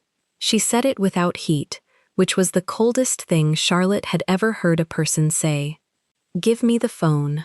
There it was. She'd let herself think she had a second more. I don't have your... You photographed my paper. I watched you turn it over. Sujin held out her hand, jade rings and all, palm up, steady as Charlotte's own. You are a maid with a debt and 2 children who don't live here, and in about 4 minutes, there will be 2 men downstairs who will believe every word I say and nothing you do. Give me the phone, and I will let you finish the week, and I will not call the agency about the missing cash. What missing cash? The cash that will be missing by lunch. Sujin's smile finished forming. You're the last person who was alone in 3 rooms, dear. You've always been the last person alone in the room. That was rather the point of keeping you. Charlotte's thumb was over the phone. Under the apron, her hand knew what to do before her head caught up. It dragged the photos into the little cloud arrow, the way Elijah had shown her 100 times on a cracked screen at the kitchen table, the way you back up the pictures of your kids so a stolen phone can't take them. 4 seconds. A spinning ring. She didn't look down. She kept her eyes on the old woman's face and let her thumb do the one thing that mattered. You can have the phone, Charlotte said. Sujin's eyes narrowed, 1 degree. Charlotte set it in the raised palm, screen dark. Later, they could break it, drop it, drown it. It didn't matter. The pictures weren't in the phone anymore. They were in the air. In the account Elijah had made her open the winter the roof came down, the one that held 600 photographs of 2 children and now held 5 of a piece of hospital letterhead. Sujin closed her hand around it. She hadn't seen the arrow. She had seen a maid surrender, which was the only ending she'd ever budgeted for. Good girl. She turned to the cedar door and she raised her voice, and the warmth flooded back into it like water into a footprint. The same warmth she'd used at the hospital, the mother warmth, the estate warmth. Kim, come up, please, and bring Ho. A beat, softer, for Charlotte alone. You'll want your coat. The night gets cold on the curb. The 2 security men came up the stairs with the unhurried weight of men who'd done this before. Shaved neck, the one from the hospital. Charlotte knew his walk before she saw him. She's been in my private rooms, Sujin told them.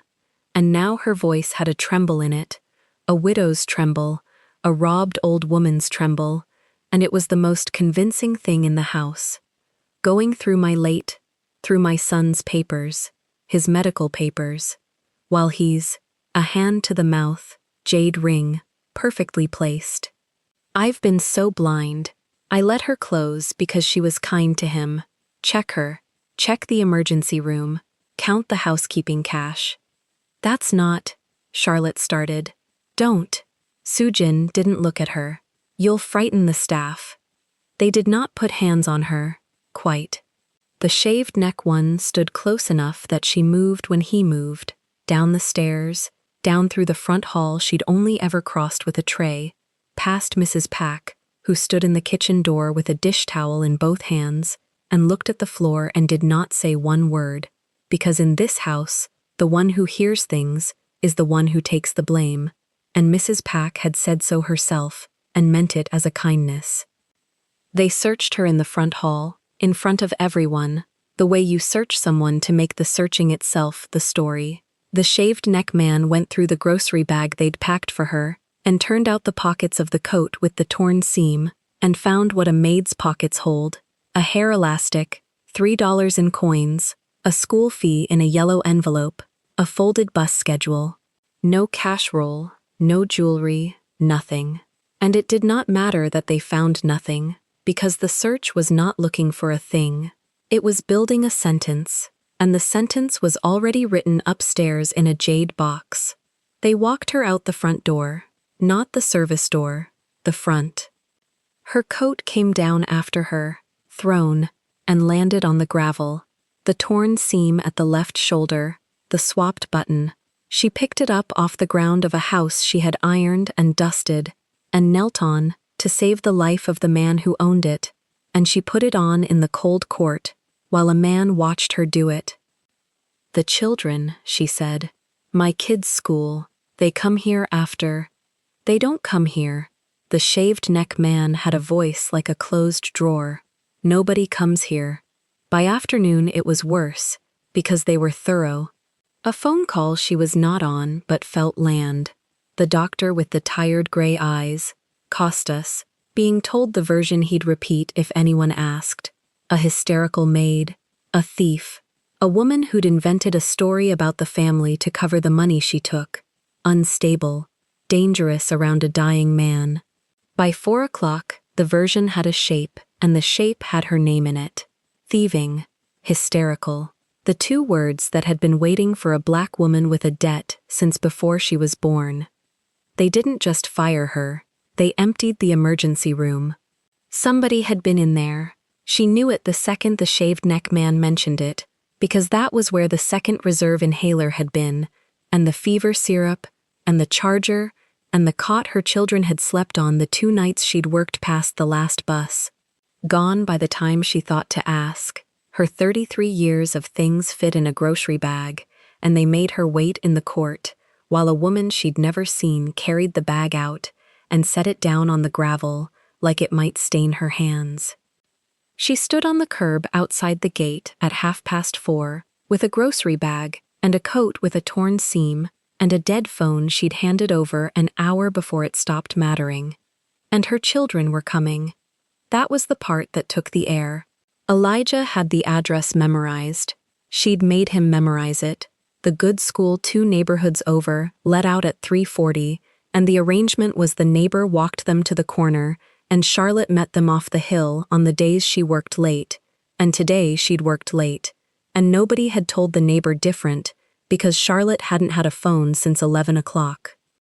They came up the road at 10 to 5, two small figures, Elijah's navy hoodie and Maya's yellow cardigan, Maya's light-up shoes flashing on the gravel, and they stopped when they saw their mother standing outside a shut gate with a grocery bag. "Mama?" Maya's voice went thin the way it did before the whistle started. "Why are we outside?" Charlotte crouched. She got down to their height on the curb and she put a hand on each of them, one on the navy shoulder, one on the yellow, and she made her face into the thing it had to be. "We're not going in today, baby. Are we going in tomorrow?" Elijah asked, and he was 10, and he already knew the answer from her hands, which for the first time all day were not steady, and he was watching them like he watched everything. "No, baby." Maya started to cry, the loose, easy crying of a 7-year-old who's tired and cold and doesn't understand, and it set Elijah's jaw wrong, and he didn't cry, he just looked back down the road they'd come up like he was already measuring the walk home in the dark. "Is it the roof again?" Maya asked through it, and the question went through Charlotte like a wire, because the last time they'd stood outside a building that wasn't theirs anymore, the building had come down, and her daughter had filed that away the way children file the true shape of the world. "No, baby. The roof's fine. This one's just. It was never ours." She checked the yellow envelope with 2 fingers without taking it out. $18, still there. Maya's fee, the one thing the whole day hadn't managed to take, sitting in the pocket of a coat thrown on gravel. It was a stupid thing to hold on to, and she held on to it anyway, the way you hold the one edge of a day that hasn't cracked. Charlotte held them on the curb of the richest street she'd ever worked, and she had, in the world, one thing. Not the phone. The phone was in an old woman's fist behind the gate. She had 5 photographs, sitting in a cloud she couldn't open without a screen, of a page that said a dying man could live, and not a single person with any power on earth who would take the word of a fired, robbed, hysterical maid over the widow's tremble of Han Soo-jin. She stood up. She took Maya's hand and Elijah's hand, and the grocery bag hooked over her wrist. The gate stayed shut behind them, tall and iron, and paid for. "Where are we going?" Elijah asked. Charlotte looked down the long hill, toward the city, toward a bus that came every 40 minutes, toward an apartment 240 short of safe, and she found the one edge of the day she could still stand on. The pictures were real. The pictures existed. Somewhere at the bottom of this hill, there had to be one person who worked for the man in the bed, and not for the woman at the gate. "Home," she said. "We're going home. And then Mama's got a call to make." Maya's shoes flashed once against the dark gravel, and the 3 of them started down the hill, and behind them, the lights of the Han house came on one window at a time, warm and gold, and full of people writing a dead man's obituary while the dead man breathed. The payphone outside the laundromat took 4 quarters before it decided to work, and Charlotte fed it 3 of the coins from the grocery bag, while Elijah kept Maya breathing slow on the bench behind her.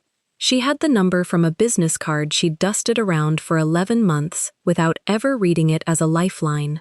Daniel Whitmore, the office line. It rang twice. A woman answered. Charlotte gave a name that wasn't a job. "Tell him it's about Mr. Han's first blood test. The real one." Silence on the line, the kind where someone covers the mouthpiece. Then a man's slow, deliberate voice, the one she'd heard through a butler's pass on a Monday that felt like a year ago. "Who is this?" "The maid you passed in the hall every Monday," she said. "I have the page they shredded. I have a photograph of it. Timestamp, crest, the compound, the level, the word treatable." She let it land. "And I'm standing at a payphone with 2 kids and a grocery bag. So you decide fast whether I'm crazy." Whitmore didn't hang up. That was the whole answer. He sent a car, not a family car. A gray sedan with a driver who called her ma'am and didn't ask about the children. And by the time the streetlights came on, she was in an office with slate carpet and a wall of law books, sliding the cloud folder open on a borrowed screen, while Whitmore leaned close enough to fog his own glasses. He read the page twice. She'd seen him do that before, through a wall, with a man's frozen accounts. He read like a man building a case, brick by brick. "This is dated the morning of the collapse," he said. "Before the 25 doctors. Before your client had a diagnosis." She tapped the second photo. "This one says, contaminated sample, reorder." That's the handwriting that reordered it into acute hepatorenal failure. Whitmore took his glasses off. "You understand what you're accusing his mother of?" "I understood it Monday night, behind a screen, in her own words." Charlotte kept her hands flat on the desk so he could see they weren't shaking. "You've got an audit crawling 6 years back. I've got the reason somebody needed him dead before it closed. Put them in the same room." He picked up a phone. Not to security, to a doctor. Dr. Helena Voss came in at 9 the next morning, in a white coat over a slate turtleneck, wire-rim glasses, a steel watch, a badge from a hospital nobody in the Hahn family owned. She looked at the photograph the way Charlotte's aunt's church looked at scripture, like it was true, and like it still had to be proven true to people who'd rather it wasn't. Voss didn't work for the wing. That was the whole point of her. "If this compound is what the panel found," Voss said, "the treatment window isn't weeks. It's a protocol, chelation, supportive care, the antidote they never ran." She looked up. "He isn't dying of anything. He's being allowed to." "Then stop allowing it," Charlotte said. Voss studied her over the wire rims. "You're not a nurse." "I sat with my aunt for 2 years, while a liver quit on her in a hallway with 2 orderlies," Charlotte said. "I know what dying slow looks like. That man behind the glass isn't doing it." She pointed at the level on the page. "Yours is a number with a fix. Hers took 18 months and nobody to fight it. Don't tell me the difference doesn't matter." Voss looked at the page again, and the second page, and something in her precise face went hard in Charlotte's favor. "It matters," she said. "It matters enough that if I'm right, and I stay quiet, I lose the badge I'm wearing." She clipped her pen to her coat. "Let's be right." What happened next happened without Charlotte in the room, because a maid branded thieving and hysterical could not walk into the Hanuel private wing and draw blood, but Whitmore could. Whitmore was the client's lawyer, and the client, however sedated, was still the client. He arrived with Voss and a court order thin as a communion wafer, and he had Taejun's blood drawn by a nurse who did not report to Kostas, and he had it run at a lab the family had never bought. The result came back matching the photograph like a key matching a lock. Poison. A level. Treatable. And treatment, quietly, began. That was the first payoff, and it was the smallest one, because a man recovering in secret was only the start of the arithmetic. Whitmore turned the audit like a screw, the catering, the delivery nobody could name. Charlotte had given him the shape of it on the payphone, a temp who existed on no roster, a yakwa nobody in that kitchen baked, red baker's twine, the family only tied at New Year. Whitmore's forensic firm didn't chase the girl, they chased the invoice. There was always an invoice. Somebody had to bill for the tray.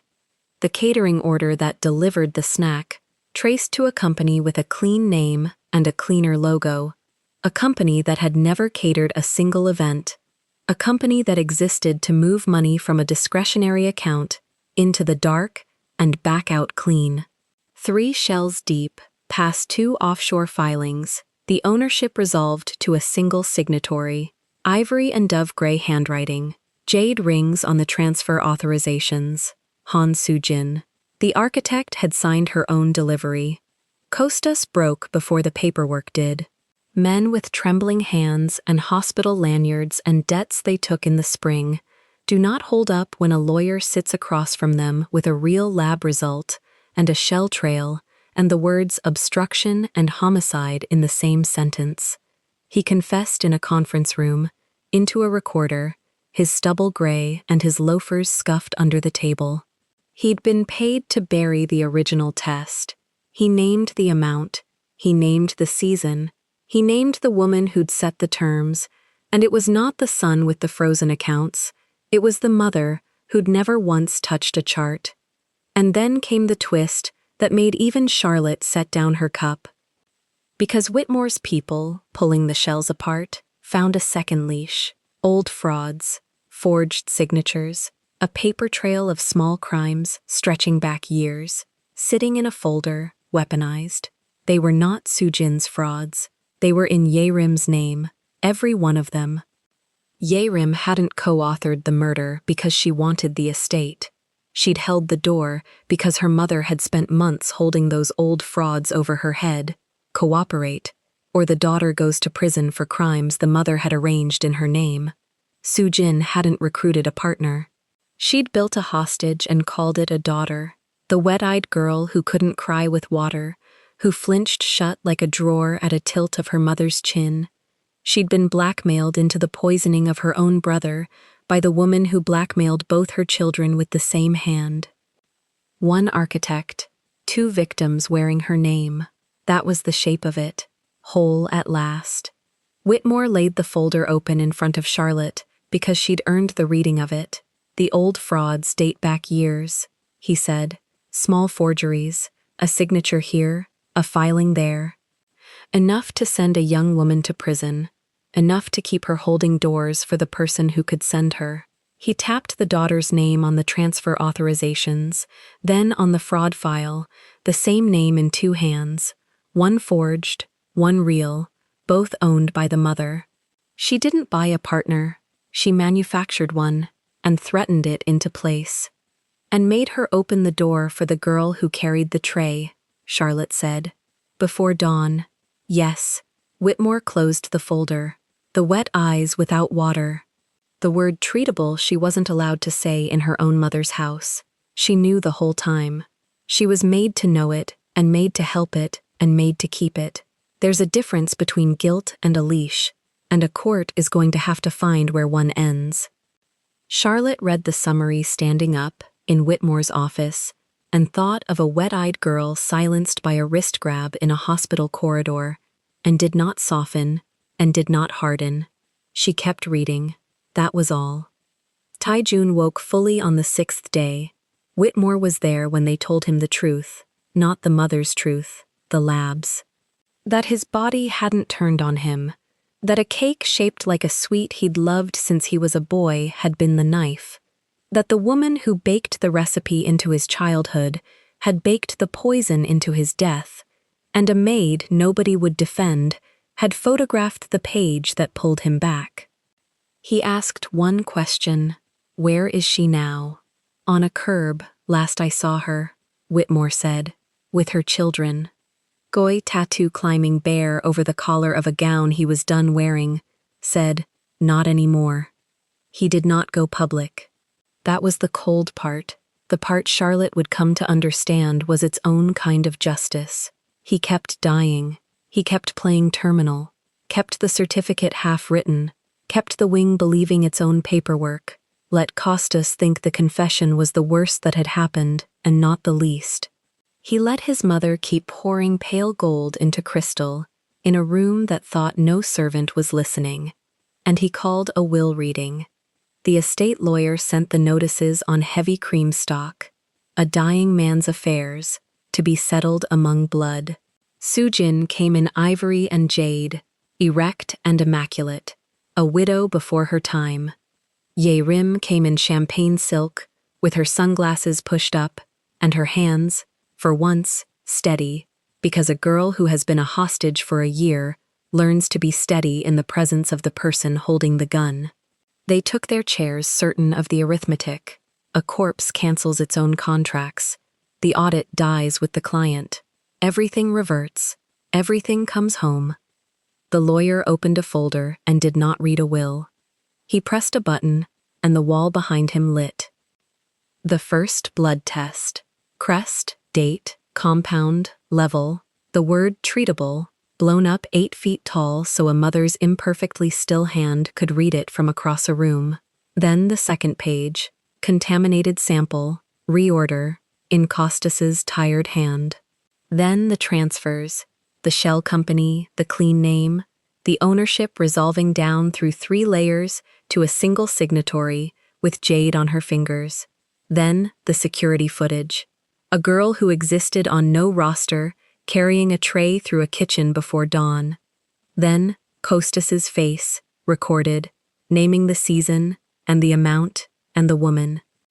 Sujin sat with her spine straight and watched her own architecture projected onto her son's wall, and her hand rose to cover her mouth, perfectly still, the way it had covered her mouth in a hospital corridor, and this time there was no corridor to perform for. The door at the side of the room opened. Taejun walked in on his own feet. Deep navy suit, collar open, koi bare over it, upright and healthy, and looking at his mother, the way you look at a stranger who has been wearing your mother's face. He did not raise his voice. Charlotte had learned that about the quiet ones. The quiet one doesn't need to. You baked grandmother's recipe, he said. You knew it was the only thing I'd eat without checking. Sujin's lips pressed thin. Everything I did was for the estate. I heard the account of it. He looked at the wall, at the transfers with her name 3 shells down. You should have hired better shells. Yerim was crying. Water this time. Real, and too late, and for herself. Taejun turned to her, and his voice did something it hadn't done for the mother. It bent, 1/2 degree. The frauds in your name were hers? Yerim nodded, unable to speak. Then you'll say so, on the record, and you'll survive it. Not warmth, a ledger, balanced. Cooperation for a lesser sentence, a hostage given the one door her mother had spent a year sealing. Yerim took it. She testified. The old frauds, examined, proved forged by the same hand that signed the catering invoices, and the daughter walked out with a suspended sentence and a name finally cleared of crimes she'd never committed, into whatever a person builds after they've been the weapon and the wound at once. Sujin walked out in handcuffs that did not match her Hanbok-inspired dress. The estate she'd murdered for reverted, all right, but not to a corpse and not to her. Every legitimate asset, every clean holding the 6-year audit could certify as real, was restructured into a protected trust. The offshore rot, the shell filings, the dark money. That went where dark money goes when a real firm finally opens the drawer, to the law. And the trust needed an administrator, someone who touched no criminal money, held no share, wanted nothing from the estate but its honest running. Someone who'd read the whole room while pretending to be furniture in it. Taejun named Charlotte Marie. She said no first. She said it in Whitmore's office, in her uniform, because she still owned exactly 1 dress and 1 apron and a coat with a re-sewn button. I'm a maid with a debt and 2 kids, and a name people just spent a week calling thieving. You're the only person connected to this estate, Whitmore said, who never once tried to take $1 from it. That is the entire qualification. He slid papers across the desk. Legitimate assets only. A salary that made the number 240 stop being a wall. The trust doesn't administer criminals, it administers what's clean. You're the cleanest thing that walked through the Han house in 6 years. She signed. Her hand was steady. It had been steady since a Monday behind a screen. The recovery took weeks, and the weeks did what the crisis never could. Taejun, upright and healthy, and no longer performing his own funeral, kept finding reasons the trust needed discussing in person, and then reasons that had nothing to do with the trust at all. He met Elijah first, a 10-year-old who'd memorized an address in the dark and set up a cloud account in the winter their roof fell, and who looked at the man his mother worked for like a boy taking measurements. Taejun let himself be measured. He passed, slowly. Maya took less convincing.